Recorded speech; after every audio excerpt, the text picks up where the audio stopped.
Hi, today we'll be discussing The Measure by Nikki Erlick.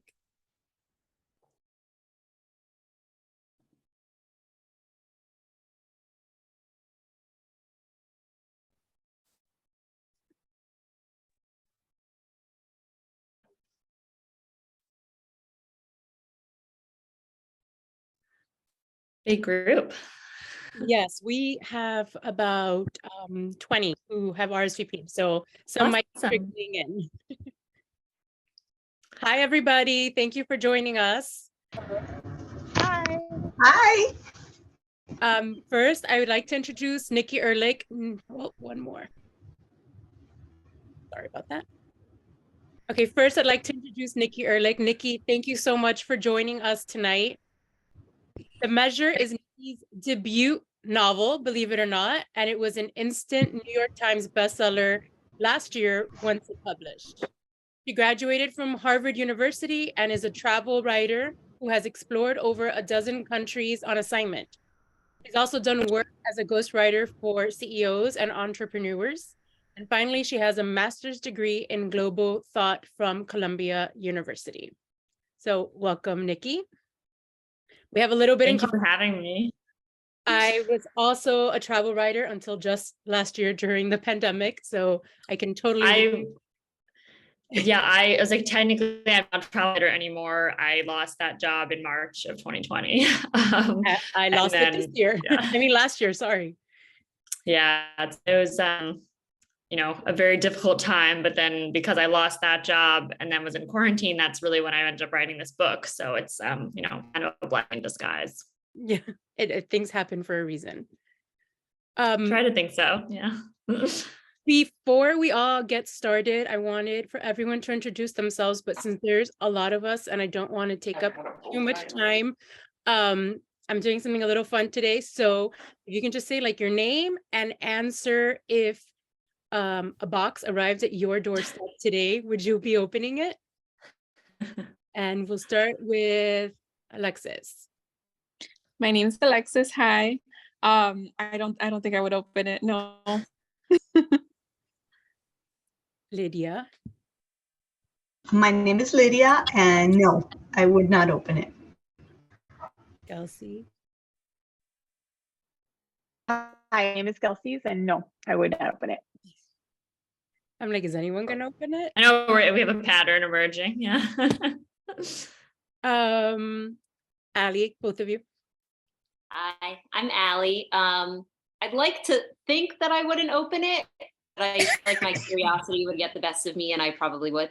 And hi, I'm Jenna. My original answer would have probably been yes. And after I finished the book 10 minutes ago, I think my answer might be no. Just in time. Excellent job. Yes, mad rush. Jenny.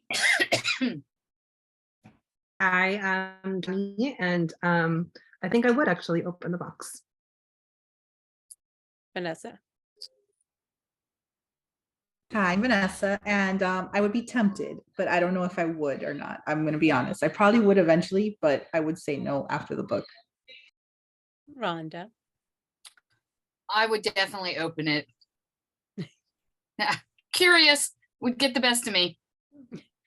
Leanne. I think she's just in listening mode. She's at work. If she chimes in, we'll let her speak. And Melissa.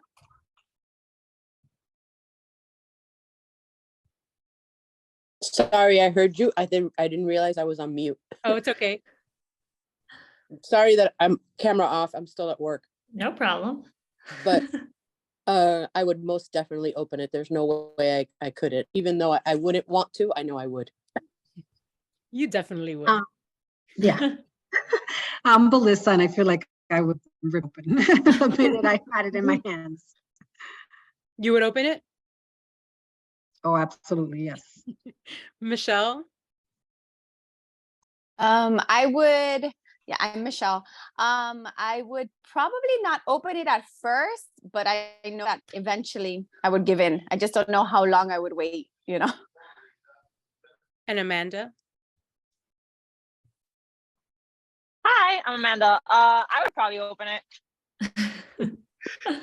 That's good. It's usually about 50-50. So that I feel like that makes sense. Maybe this group leans a little more towards not opening, but it's normally pretty split. And I'll answer it. I keep thinking like, if I knew I had a disease and was dying, like, do I want to know how long I had to live? And I think no, it's for me.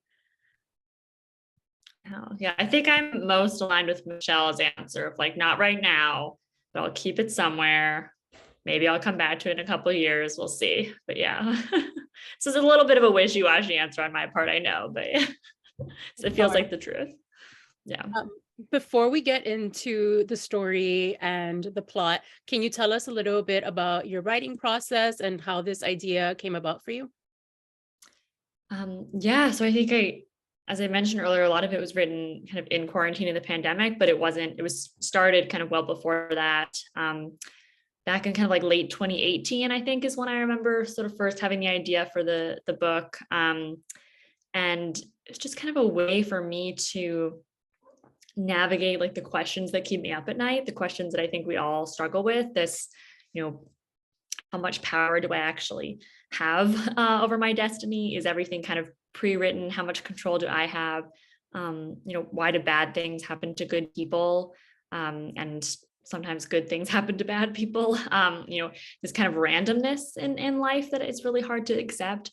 And so the book was initially me kind of struggling with those questions and emotions and deciding to tackle them through this kind of lens of Greek mythology. It was inspired by the idea of the ancient Greeks who believed in the three fates, who were thought to kind of spin these threads of life on their spindle, and they would then sort of snip the thread at the end of a person's life.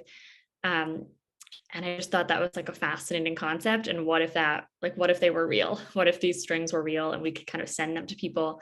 And then because I was in that kind of mythology headspace, I thought about Pandora's box and like if I could put a string inside a box for each person, and then it would be this individual question of, will your curiosity get the better of you, as many people here said, can you resist the temptation? And obviously with the myth of Pandora's box, once the box was open, it unleashes a lot of kind of chaos and darkness and bad things into the world. But of course, inside the box, there is still hope. And so that was really like my guiding force for the story, was I'm going to explore all the chaos that'll come out of this, but like that always at the core, there is still hope. And then it'll still be hopefully a story of kind of human goodness in the end. Wow, I had no idea about the whole Egyptian connection to the string. That's really cool. Yeah, it's like some people who are really into mythology like immediately get it, and they're the ones who send me a letter and they're like, I love mythology, I knew it right away. And other people are like, that's cool, I had that's interesting. It doesn't affect their interpretation of the story, but it's still an interesting origin.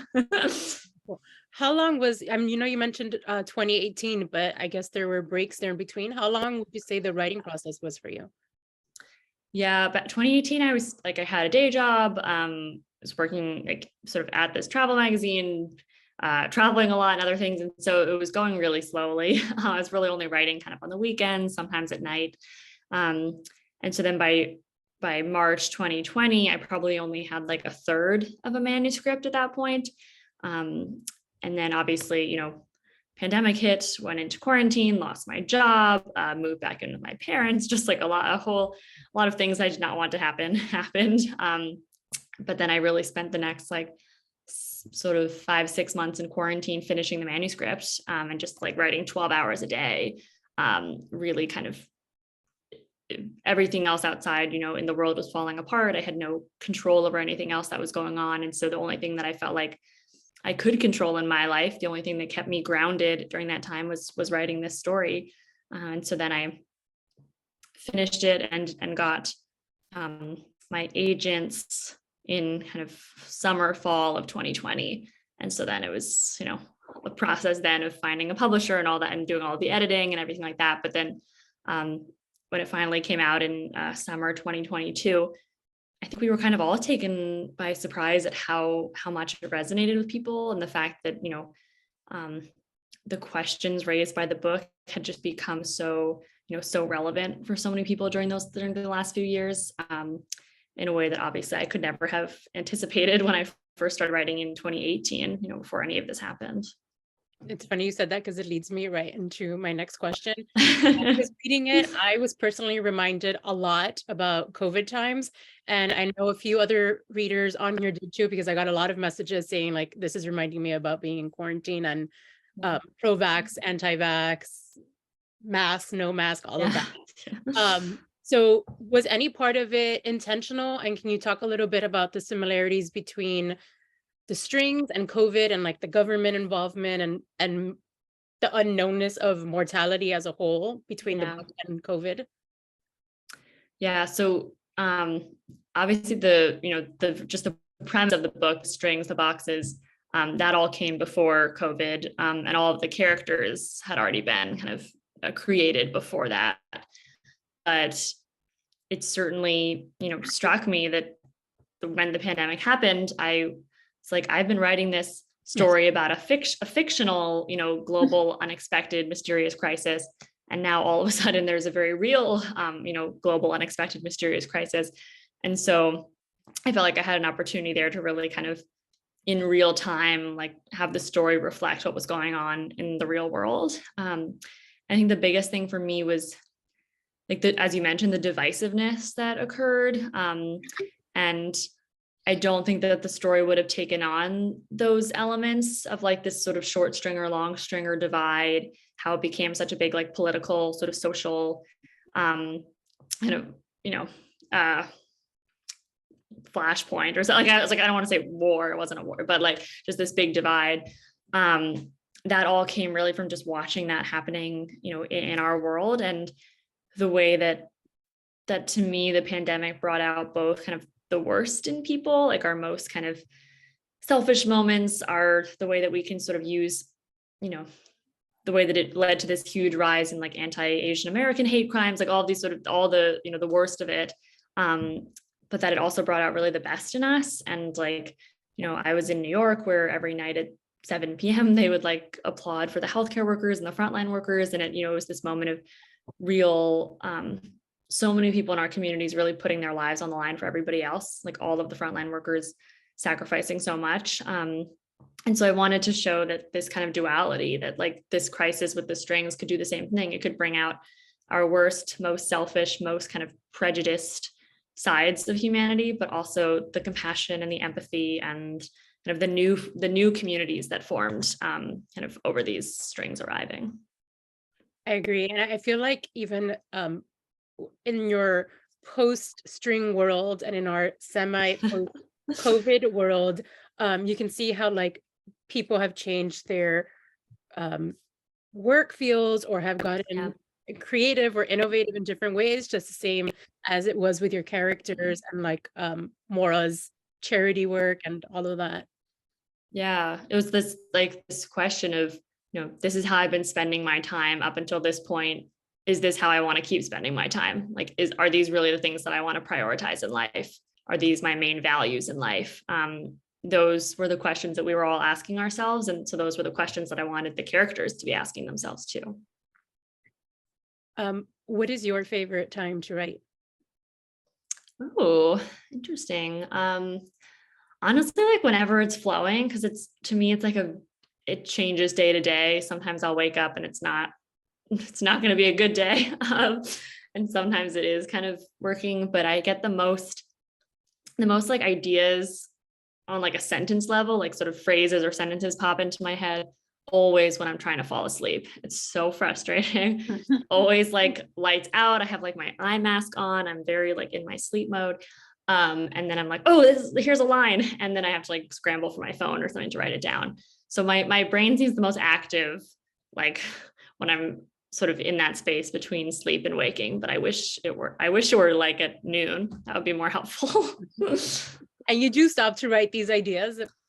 I do. I pretty much always like email them to myself in like or I like dictate them onto my phone. And then the next morning it'll be like kind of jumbled and I have to figure it out. That's how much research went into your writing process? Yeah, with this book, it was because it was so kind of like so fictional, so sort of supernatural. A lot of that was my imagination. And the research was more for particular characters, like the two, the military cadets. Obviously, I was not a young man in a military academy. So I did, some research there, and all the scenes set in Italy are from my own travels there and my own kind of really, really beautiful experience that I had there. And so I consulted again my sort of photos and the sort of journals that I had written down while I was traveling there. Oh, nice. Are your characters based on real people? No, I would never do that I would never invite that kind of chaos into my life. There's maybe like little pieces of me in a lot of the characters, and there's maybe little tiny things like traits or something from somebody, but I would only ever do it in a way where they would never recognize themselves.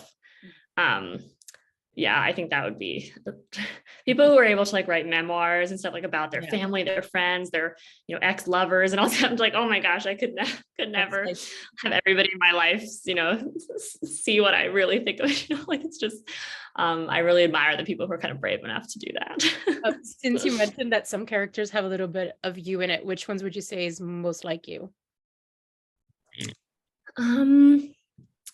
They all kind of have like my thought process for opening the box on a different day. I think I most align with Amy's thought process. Like Nina's sort of career in journalism is kind of modeled a little bit off of my path. And the two sisters, like their shared love of books is really from my childhood, and their dynamic as sisters is a little bit modeled off of my dynamic with my sister. But we've never had as horrible of a fight as the two sisters have in this book. But like their kind of closeness is modeled off of our closeness. And the rest of it is kind of me.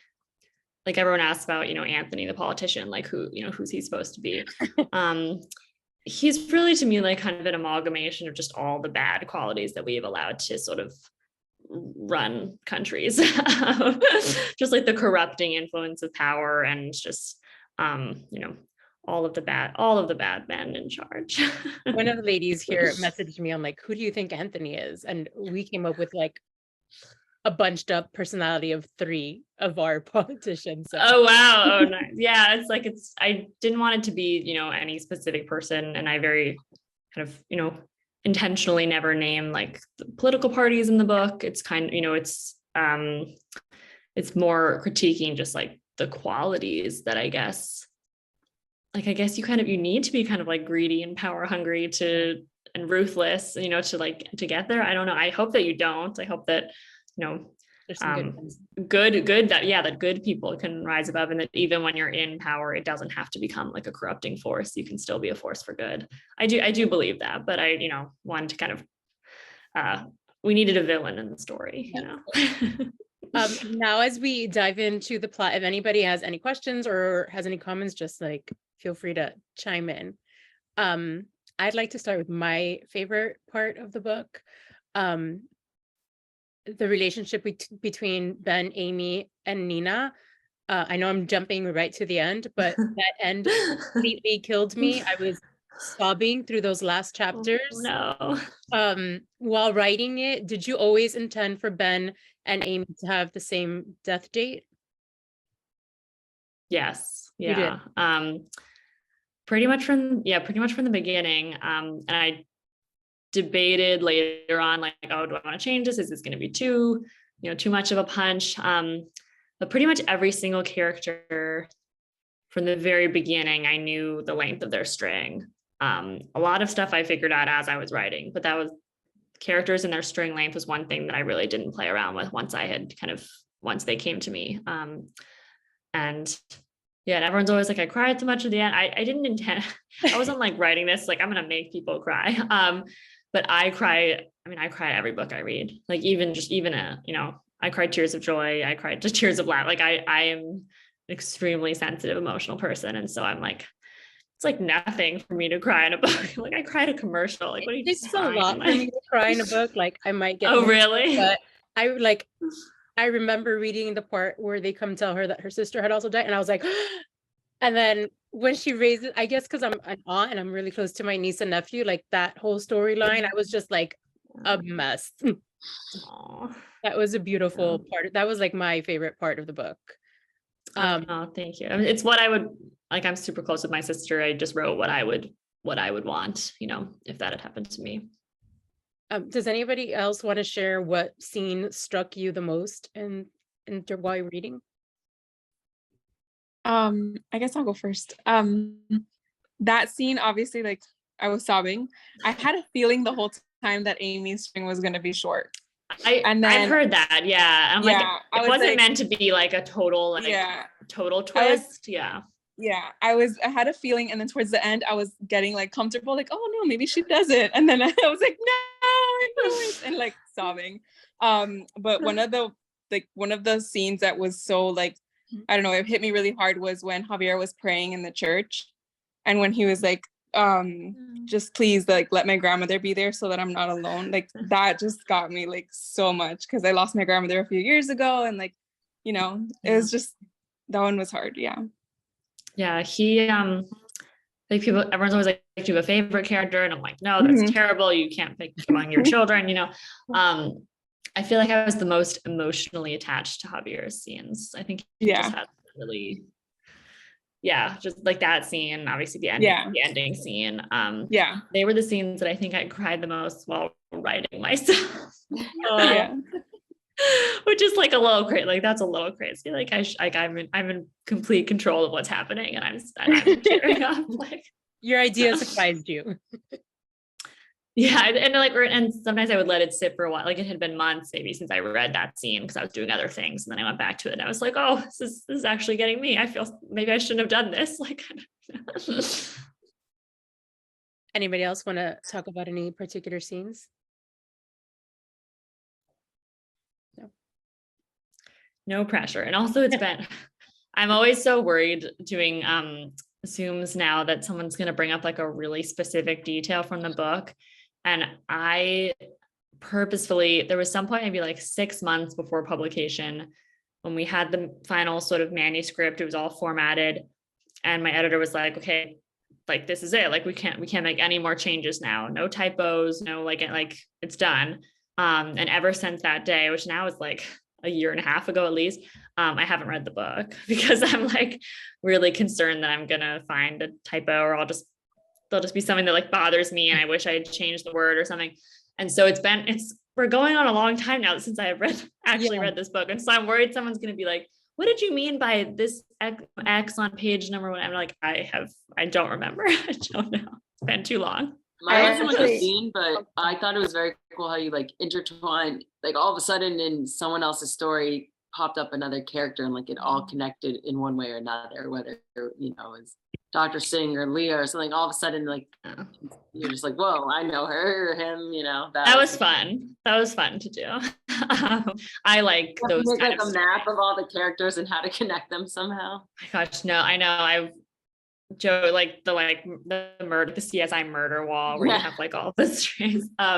Not really. Like it wasn't as organized as I think it probably should have been, which led to issues while I was like moving things around and editing. I was like, darn, this is why people do have a murder wall, because you can then like do things more easily. But yeah, I think a lot of that was because I was writing in quarantine. I was writing and I was like really lonely. Like it was a lonely time for all of us. And so it was like fun for me to have all of these characters and be like, how can I connect them all? Like how can they appear in each other's lives while I'm not allowed to appear in anyone's life? Like, and kind of living vicariously through them during those months. It's funny you say that. I was going to say, I'm sorry. Sorry, no, I was just going to say that. It's funny you say that, because we've had a few other authors join us for these discussions, and the ones whose books were in process during the quarantine have said the same thing. Like, I made my characters do things I couldn't do. Yeah. Oh my gosh, it was really like, there's nothing that made that time better, but like this was at least a little comforting, which was nice. I was gonna say that scene where like they're outside of the courthouse and then they hear like the music, the bicycle guy, like that was just really like, my dad was going through triple bypass while I was reading this book, so it was like really weird, because the whole string thing was really playing with my emotions, so I cried a lot. But that scene where it just kind of brought everything full circle and connected dots I just thought that was like a really cool scene, not necessarily like powerful in the same way as the strings, but it just showed how you can live these parallel lives, but you're still intertwined in a way without even realizing it. Yeah. How is your dad doing? He's great. He did great. Oh, good. So luckily, great. yes, no, Oh, it was good. great. But yeah, that's what I was reading in the hospital. So. No, I've heard mixed, like some people being like, I couldn't read the book because of what was happening in my life at the moment, and I'll come back to it later, versus other people who were like, I purposely chose to read it because of what was happening, and that was somehow comforting to them. And like, it's always really emotional for me to kind of hear those stories, because obviously I did not, I'm not a therapist. I did not write a self-help book, a healing book. Like I don't sort of purport to know how to do any of that kind of stuff. But when people do reach out and say it helped them during a difficult time, that's really meaningful for me. It's really kind of, quite a privilege. It did. It gave me a reason to cry. That was like, that's good too. From what was happening. So it was great. So thank you. That's true. Very cathartic to just like sometimes have that release. Yeah. I have a comment and then a question. So Nikki, I read 30 books last year, and this was by far my favorite. I was actually the one who suggested it to Michelle. I was like, thank you. So thank you for writing again what was my favorite book last year. But I have a question around why the age of 22 and why it continued, and kind of like the mind frame of like maybe somebody that's 21 that's about to be 22, knowing that they're going to get this box. Like, where did that whole concept come from? Yeah, that was probably one of the hardest decisions for the book. It was like early on, I was like, okay, these strings are arriving. It's like, do they come for everybody? I kind of quickly was like, I don't want them coming for children. I think that's obviously like, there's like an upsettingness to that, but there's also that then like if it came for a child or came for a baby when you were born, then it would be like your parent making that decision of whether or not they kind of open the box for you, or like your parents looking on your behalf. And I want it to not be that. I want it to be sort of you as an individual making that decision for yourself and not somebody else choosing for you. And so I wanted to be kind of this age that felt like it was sort of straddling like the beginning of adulthood, where you were old enough to hopefully be kind of mature and think through the consequences, but you were young enough that like you still had your whole life ahead of you, hopefully, for whatever you saw in the box, that it would kind of, you weren't too far down a path in your life that you couldn't kind of, go back from or something. And so I think I was like 18 or 21 for obvious reasons. But then I realized like these strings are this sort of like mystery, supernatural, global force. So they shouldn't know or care that like at 18 in America, you can, vote or like they don't care what sort of our milestone years are. And then that's when kind of 22 popped in as like this kind of bridge. It's, it's a time when a lot of us are kind of going out on our own for the first time. And so I chose that, but it was in my head, it was always like, this is a tough one because everyone reaches maturity at a different stage, maybe women reach maturity a little faster than men. I think we like to, a lot of us think. But I kind of, I stuck with that age in the end. I'm curious. It sounds like for the most part, writing the book or completing the book during quarantine was cathartic, but I'm wondering if there were points that you were like, I can't write right now, like that you had to kind of disconnect yourself from the process because of everything that was going on in the real world. And then you're writing this book, which, is also kind of emotionally heavy. So I'm just curious. Yeah, definitely. I'm a person who has a lot of issues with anxiety, like something I've dealt with for a long time. A lot of it also kind of plays into the book. It's like me confronting a lot of my existential anxieties. And so there were absolutely times, where it just, it was just too much, where something going on in the world was just, too much. But I think the main, I was lucky that like I got to move back in with my parents. We all had jobs. I didn't have a job at that point, but we all had jobs where we were kind of staying at home, and we were taking care of my grandparents at the time. So we were like on super lockdown, just just really never went outside. And so I had both the intense fear of we're never going outside because I'm living with people who are immunocompromised, but also we're never going outside. So as long as we stay in our little bubble, we're okay. And so I think that was kind of the two things that I was struggling with at the time. But especially like a lot of shaping the character Hank, who is a doctor. I think I hadn't yet quite figured out what his arc would be. And then during the pandemic, I was like, oh, he's going to be like the hero. Like he is going, because I was like, the healthcare workers are the heroes right now in this moment. They are the ones risking their lives for us. And I was like, that's what's going to happen with Hank. He's going to risk his life and sacrifice his life for other people. And he's going to be the hero here, kind of as a tribute to them. So that was the biggest sort of change. But I was so upset he died so quickly in the story. Yeah, I kind of forget how quickly it happened. It happens like midway through. Like I believe the first one from the group. Yeah, it's definitely the first one.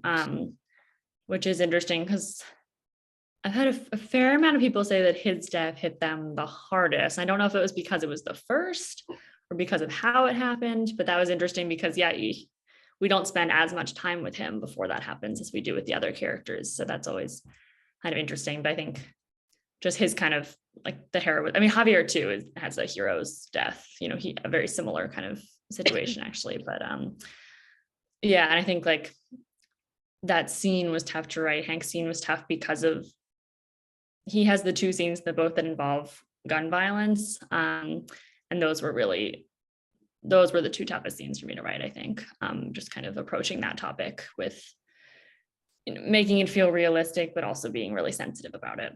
Was that inspired at all by the January 6th events, or did you do that before? I think I was like, my timeline of the last however many years is so blurred, but like that's January 6th, 2021, right? Yeah. So no, I had already written all that. But it's funny that's like so much of your book related to what was happening in real life. Yeah.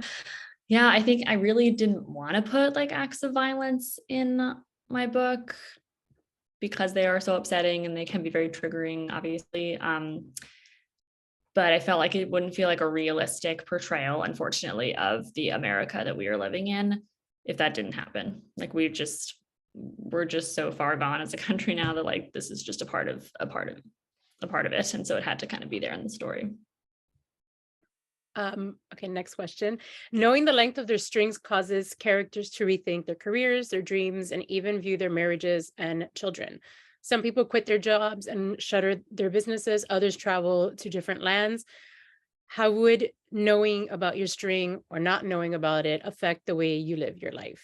And this is for Nikki, but if anybody wants to answer it as well, chime in. I think I'm very lucky that I wouldn't change my job. I happen to right now be in my dream job. So I'm really, really lucky and grateful for that. So that wouldn't have to change. I'd probably travel more. I haven't traveled since being a travel writer. So honestly, in the last like 4 years, haven't really. And I miss that. And I think if I knew I had a shorter string, I would want to see more of the world before that happened. Did you always want to be a novelist? Always. I was always a reader, like obsessed with books. There were a couple times probably in school where I was like, oh, I should try to do something more practical. Like being a novelist is not a practical dream. And so then that's when I kind of tried pursuing journalism as a way to sort of keep writing, but it felt like a slightly more stable career, even though media is certainly not stable anymore. But it was, I always wanted to write books. It was like, that was my first love. And so I'm really very, very lucky that for now I'm getting to do it, and hopefully I'll get to do another one soon. I agree with you. I haven't traveled since not being a travel writer. And in the beginning, I was like, oh, this feels so nice not to live out of my suitcase. But that's true. I'm starting to miss it, but it was nice to be home for longer than weeks or two at a time. Yes. Yeah. The living in hotels, not feeling settled would not be my ideal life. but the excitement, the just, getting to meet new people you would never ever meet before, and kind of see how other people just like approach their lives is always kind of the most interesting part. Definitely. Anybody else? Would you change your lives if you knew the length of your string? No. I think I Nice. would. Good. I love what I do. I'm a speech pathologist and I work in a hospital. Yeah, that's So awesome. yeah, the pandemic definitely changed my mind about wanting to work in a hospital because I never got to stay home. I had to go to work every day, and yeah, there's a lot of trauma from that. But if I knew I had a short string, I think I wouldn't want to work. I would want to travel. I'd want to spend time with my family, just be home with my dogs, read books all day. Cause like you, like books are my first love. And like, I think about it every day. I'm like, why didn't I do something with books? Like, this is what I want to be doing all day, is just sitting home and reading. Like, that's all I want to do. You can. It's like you look very young. I don't Thank you. So it's like, so you definitely, yeah, if you want to do more stuff with books, totally should. Yeah. But your current career is like obviously an incredibly honorable career. Yeah, and I do I mean, I love helping people, and like that's that was amazing. always what I felt was my calling. So but yeah, it does get a little bit exhausting and a little bit draining. I'm sure. Oh my gosh. Especially after the last few years.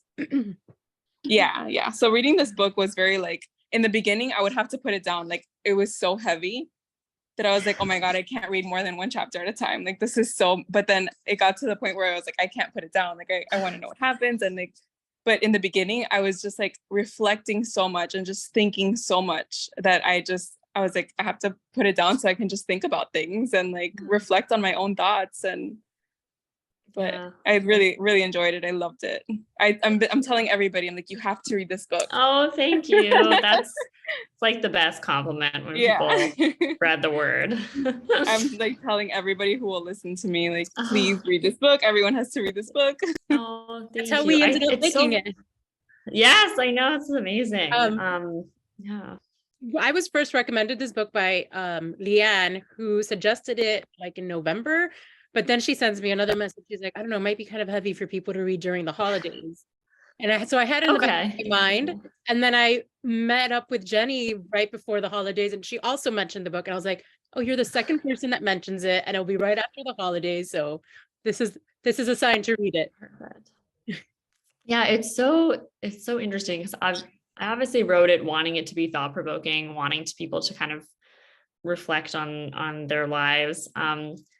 But I didn't want it to be anxiety inducing. Like, I know firsthand how bad anxiety is. I did not want to give that to people. And so I think the people who say they couldn't read it because it's too much to confront your own mortality. It's too much to think about your own death.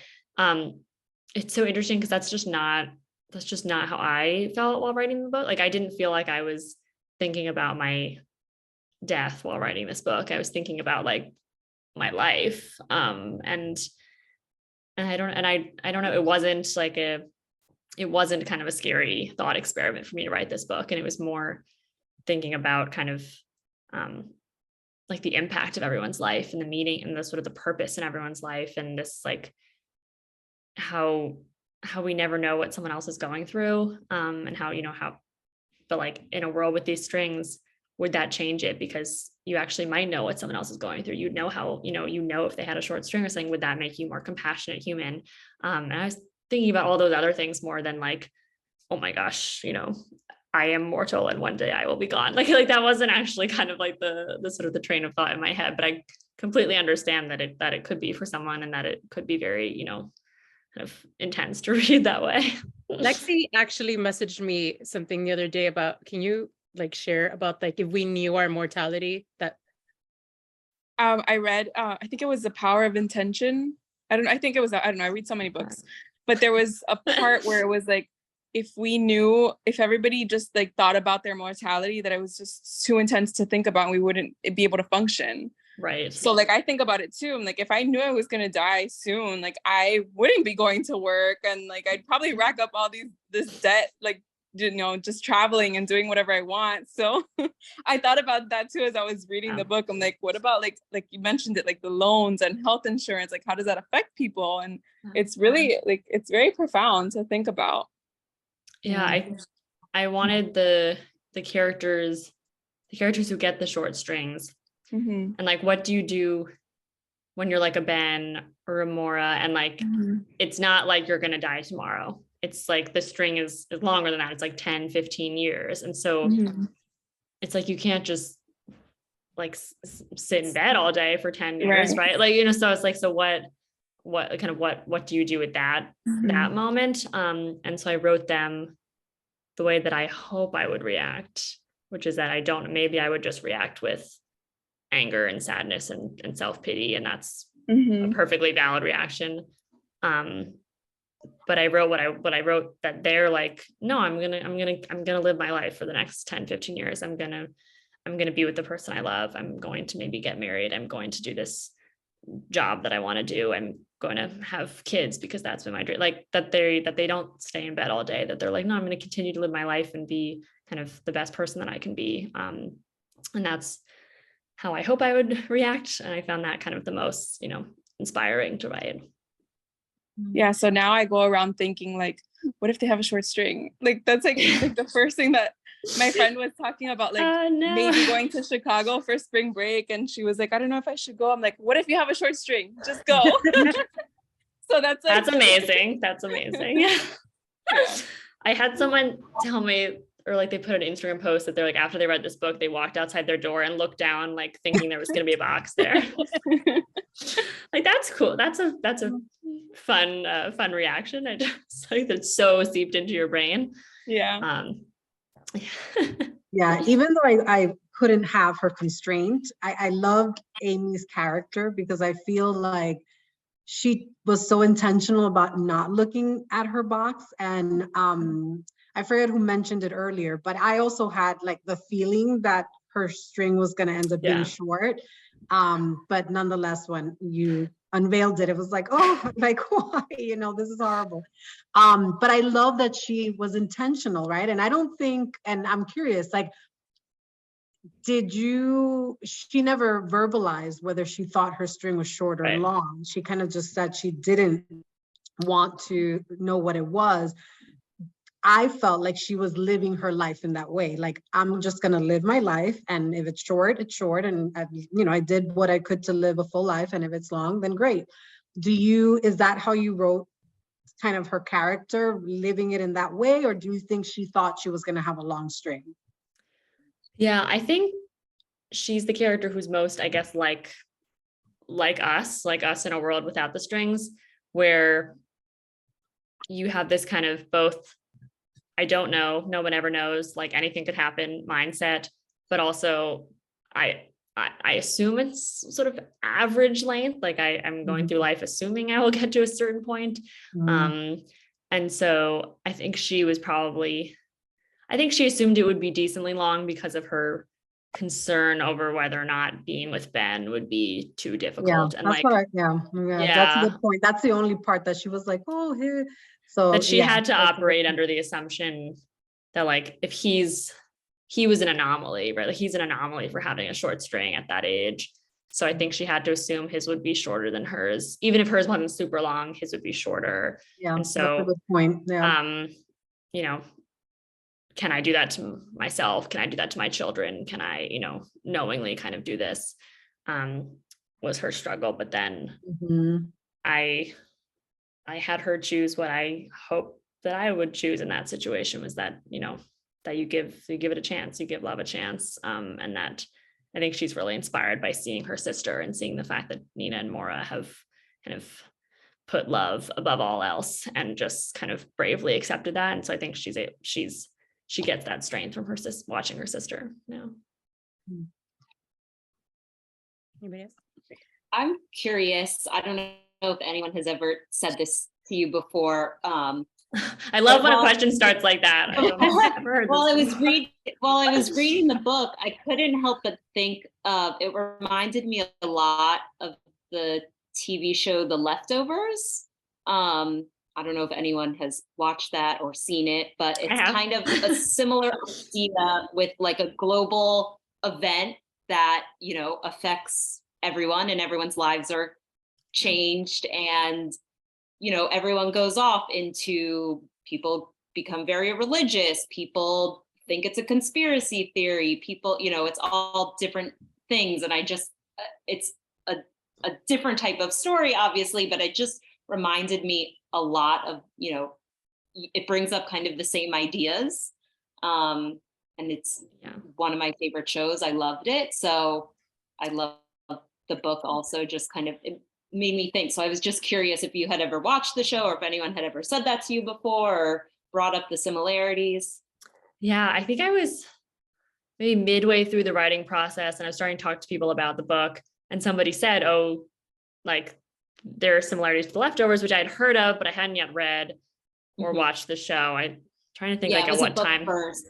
Yeah. Yes. So I hadn't yet read it, but someone was like, oh, it's there's some similarities there. And so I waited until I had finished writing my manuscript. So I was like, I've written my version of it. And then I read his book, and I really loved it. And I think I was like, I guess these are sort of spoilers for the book.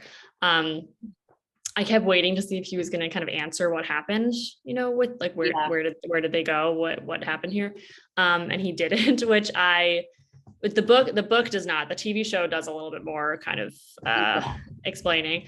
But I appreciated that he didn't give that answer, because that's the conclusion that I had made with my book, where I kind of said it's not about the sort of mechanics of what happened. It's more about what do we do in its wake? Yeah, kind of. And so I was like, oh, okay, I feel a little validated that this like really successful writer kind of made a similar choice than I did. So that was nice. And then I watched the TV show much later, kind of after my book had already come out. And I was like, oh, now they're trying to give some answers. This is an interesting approach too. Yeah. But yeah, I definitely a big fan. Actually, there's a question for me. Would you want to see your book adapted on screen? Yes, absolutely.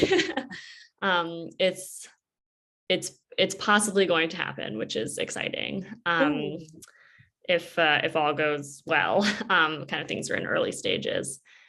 But I'm very like, do whatever you want, make whatever changes you want, like cast whoever you want. Like I have no I'm not like precious about it in that way. And I think it's kind of fun because, they're two different stories, as happened. Like the Leftovers TV show and book are very different. I loved the Station 11 book, and then I loved the adaptation, even though they made some, pretty big changes from the book. But I was equally kind of moved by both of them. And so I have that attitude of, it doesn't have to be super faithful if it happens. I have a question, and you don't have to answer the what. So I'm not going to ask you about the origin of the strings, but I'm going to ask you, do you have it's yes or no. Do you have an explanation of the origin of the strings? Your own explanation? Not really, no. Other than just like the fact that the book was inspired by this kind of concept of sort of the mythological vision of fate.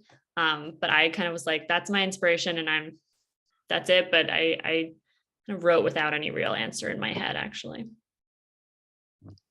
I felt like it's like part of the book is like the eternal struggle of life, which is that things happen out of our control and we don't get to know why, and like really terrible things happen and we don't know why, and there's just no answers. And so I felt like part of our project in life is accepting the things that there are no answers for.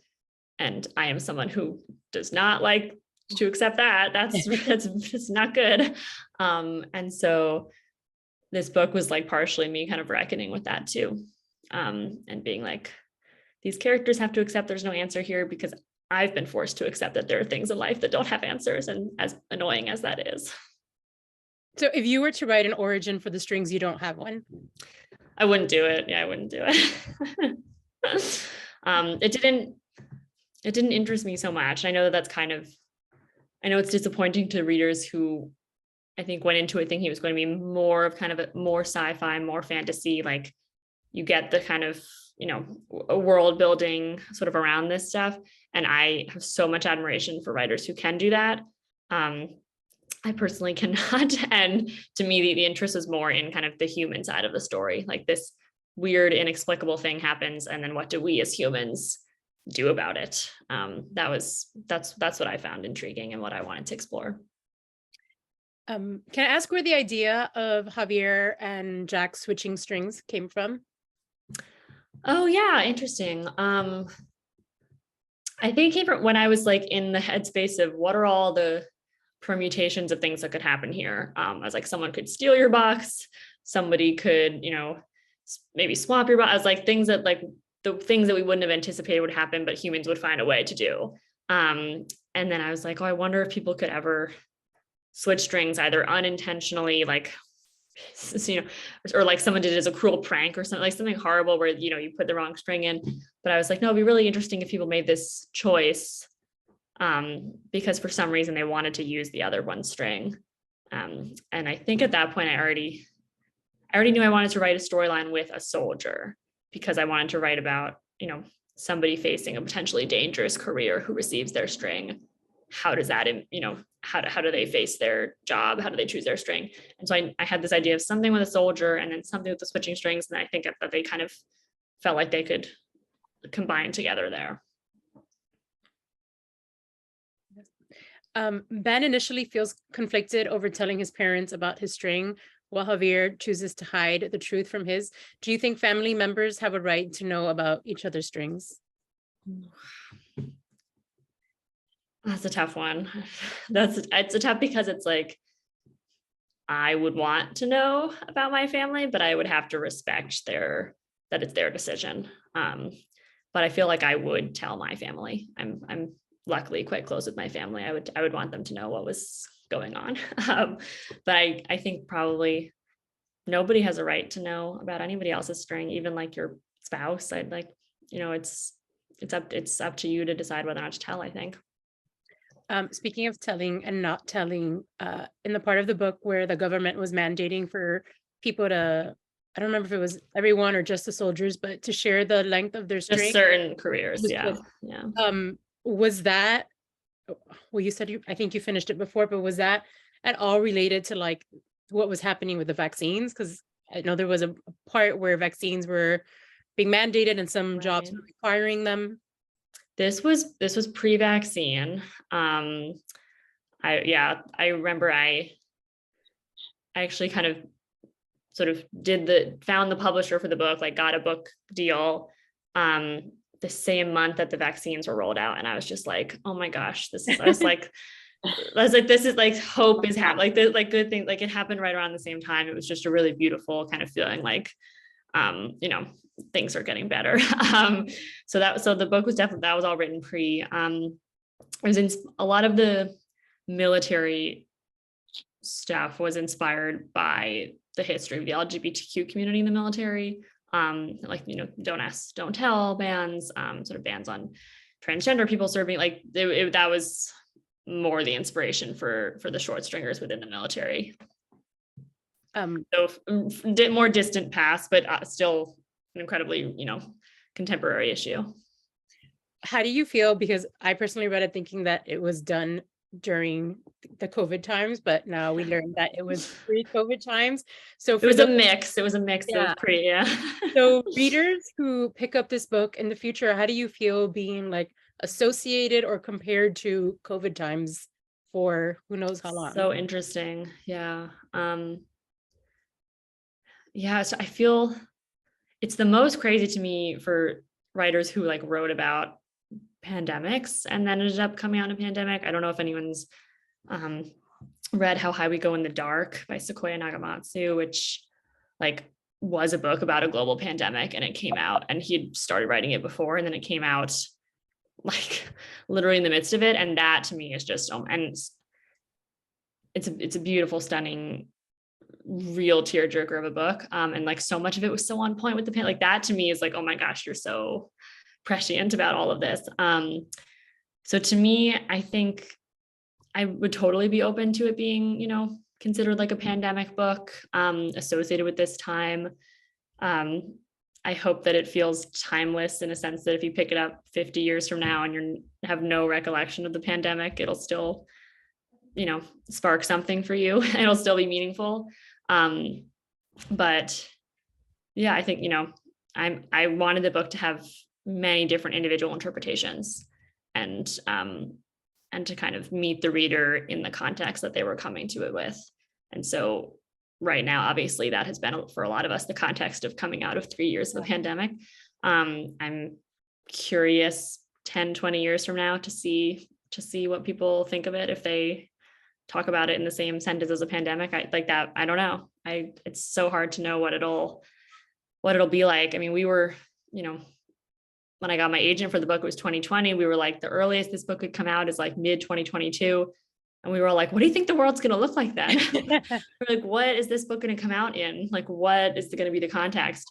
And nobody knew. We couldn't even make any educated guess. And so we were like, my sort of goal for the book was that it ends on a hopeful note, because I was like, no matter what context it comes out in, good, bad, even worse, even better, I was like, we can always use a little hope, I think. So I was like, as long as that's the kind of the final note for the book, hopefully it'll work with whatever the general setting is when the book comes out.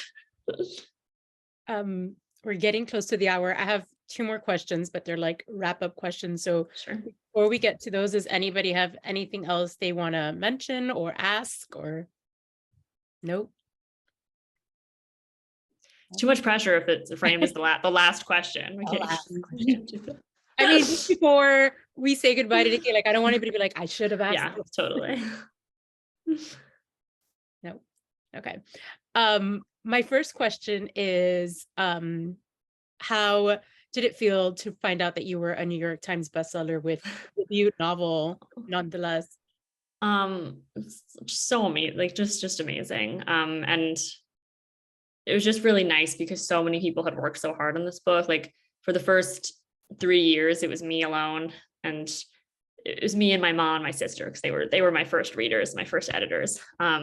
And then like so many people got involved in the book, like then my agents, my editors, the publicists, the marketers. And so they all made that happen, which is, and my gosh, I mean, Jenna Bush's team, like picking it as the, the Read with Jenna pick, like, my God, like all the people that kind of, collaborated together. It was really nice that, we all got to share that moment together. That's awesome. Are you currently working on anything else? And if so, is there anything you can tell us about it? I'm in early stages on a new book, so there's not much to be said because it might all totally change, and then people will be like, you said it was going to be this and it's not that. But I think I liked writing kind of the ensemble cast, like having sort of many different perspectives to kind of pop in and out of. So I think I'm hoping to keep that with some fewer characters, kind of a lot. Are you so yeah, that's the goal. Are you staying in the same genre, or are you gonna open to other? Yeah, I don't even know what this genre is, to be honest. So I like kind of the idea of like genre blending. It's not fully kind of fantasy sci-fi. I think I call it speculative most frequently. It's not like fully dystopian, dystopian, like, I don't know, there's like more sort of changes to the world. But yeah, I like this kind of, it's not quite 100% realistic, but it's not 100% in any one genre either. I think it was like, it's fun that it can't sort of be easily classified. And I think it means that hopefully a lot of different readers come together for the book, because readers from different genres can hopefully all, find something to enjoy in the book. If you only read romance, there's some romance too. So I think I like the kind of blending of all the different genres. So hopefully I can find a way to do that again. I love that, because I normally do not like fantasy, and I was very surprised that your book was classified as like sci-fi fantasy-ish, but I found so much like love stories in it, and that it didn't feel sci-fi-ish to me. Granted, I think in a make-believe world, but yeah, I've heard people are like, I would never read a book that's not like 100% realistic. But then they read this book and they're like I surprisingly enjoyed this, which is nice, because I wanted it to feel super grounded, even though it has this unbelievable premise, like everything that happens after the boxes arrive, I want it to feel, totally realistic and like the way that actually the world would unfold. And so hopefully that allows people to come to it and, think that they're still living in the world that they recognize. Maybe it was Is this just your full-time job now? Or you become solely like a writer? For There's now, off. for as long as I can pull it off. Yeah, for right now it is, because I'm still doing a lot of events for this book. The paperback is going to come out this summer. It's being translated right now into like 21 languages. So that's all happening right now, which is awesome. And I'm trying to start a new book. So right now that's everything. We'll check back in a year if I'm still, if this is still the full-time situation. Are you doing any book tours for the paperback? And if so, any chance you're coming to Miami? Is everyone here? Is everyone here in Miami? The majority of us are, but I don't think everyone is. I was in to do an event in June in Palm Beach. So there's a chance that I could maybe get to Miami if there's Books and time. Books is a local Books and Books here, and they're an independent bookstore, and they invite authors and do like author readings very often. Awesome. Yeah, people are all over Pennsylvania. Yeah, we'll see. I'm not sure. Most of the stuff that I've been doing is virtual because it's just a lot easier. So we'll see. It's still kind of, publishing is like very funny. They work very kind of not last minute, but like right now, my paperback is like middle of the summer. So like, we're not there right now. Like we're focusing on everything that's happening right now. So the plans aren't quite happening at the moment, but yeah, I just know of the one event in Palm Beach right now, which will be fun because it's, summer in Florida, so it's going to be quite toasty. Yes, Tampa. Yeah, the majority of us are in Miami. I'm in Miami, but we do have people from all over, and there are quite a few people who did read your book that could not attend tonight that are not from Miami either. So, will you be sharing it on your social when you have your book tour? I'll be happy to like share it. Yeah, definitely. Thank you so much. Yeah, and there's so many good bookstores. Tattered Cover, Oxford Exchange. Yeah, there are so many. I wish I could go to all of them. It would be quite back. My last question is, what are you reading now? Why am I reading? That's such a good. Anytime I get asked that, I'm like, oh my God, I'm not reading anything. I've never read a book in my life. I just read The Big Door Prize, which I read because it has an interesting, also kind of like magical speculative premise. We're turning into a TV show on Apple about the Big Door Prize, about like a small town in the South that one day their grocery store gets this machine that it takes a swab of your DNA and it tells you what your life's potential would be, like what you could have been a ballerina, you could have been the president, like all this, and how that kind of like throws everyone's lives into chaos. So there's thematic similarities to to my book, obviously, but so it's super premise. Yeah, that sounds very interesting. So read it before the show. Thank you for the recommendation. Would you be okay with us taking like a virtual group photo? Yeah, totally. And then I'll announce and I'll announce our next book club pick after our photo. We have some messages. Oh, thanks, you guys. I actually have the book this time. I'm so excited. Oh, nice. I usually get them from the Awesome. library, but I was like, I want this one. So, and I'm on. I get in trouble every time I don't have it in my background, and I always forget.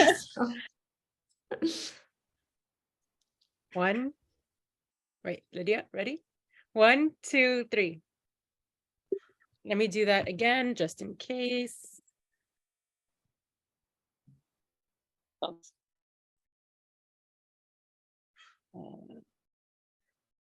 Okay, 1, 2, 3.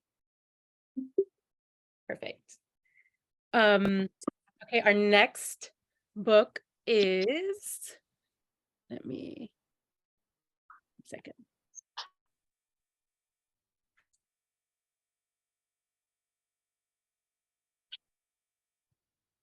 Drum roll. I know. So if you've seen me posting, you might have guessed it. Our next book is We're All Lying It just came out yesterday. It's a mystery thriller, so we haven't read one of those in a while. Cool. And the author will also be joining us, and we'll be discussing it on May 9th.